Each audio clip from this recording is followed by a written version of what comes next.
नौशर फिरोज मां के खबर ॾींदा हलूं। डिस्ट्रिक्ट रिपोर्टर मोहम्मद हसन सूमर जो रिपोर्ट मुताबिक़ ठारू शाह वासी ज़ाल मुड़स जो पुट जे मुबैना तौर अगवा खिलाफ़ एहतजाज। मंगणा बिरादरी पुट ते औरत अगवा जो केस दाख़िल करे पुट खे अगवा करे गुम करे छॾियो आहे। असांखे शक आहे त असांजे बचड़े खे क़तल कयो वियो आहे।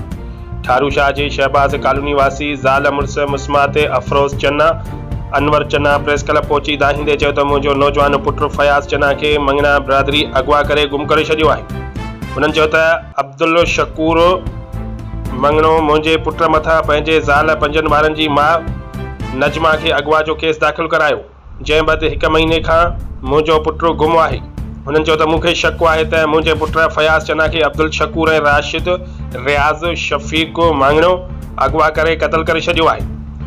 उन्होंने DIG शहीद बेनज़ीराबाद SSP नौशर फिरोज़ ऐं ॿियनि वसवारनि खां मुतालबो कयो त फौरी तौर मामले जी अणधुरी जांच करे पुट बाज़ियाब कराए इंसाफ़ कयो वञे, न त ॿी सूरत में सख़्त एहतजाज कयो वेंदो। अगवा थी वियो आहे। मां दरख़्वास्त इहा थी लिखां त मुंहिंजी थोरी रिपोर्ट हर को ॿुधे।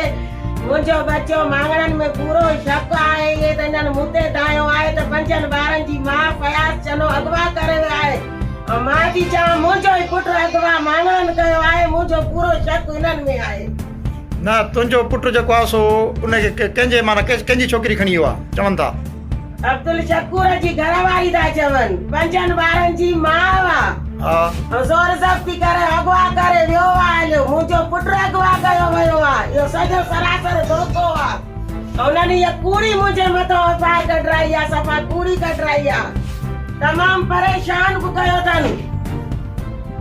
न हाणे माना छा था चवनि? छोकिरो किथे आहे? छोकिरे ताईं ख़बर पई आहे? छोकिरे सां न राब्तो आहे न ॻाल्हाइण आहे। 27 ॾींहं छोकिरे जी मोबाइलियूं बंदि आहिनि, नंबर बंदि आहिनि, राब्ता बंदि आहिनि। अलाए मुंहिंजो मारे छॾियनि, अलाए छोकिरीअ किथे बंदि कराए छॾियो आहे, अलाए चाल मूंसां विड़े वई आहिनि।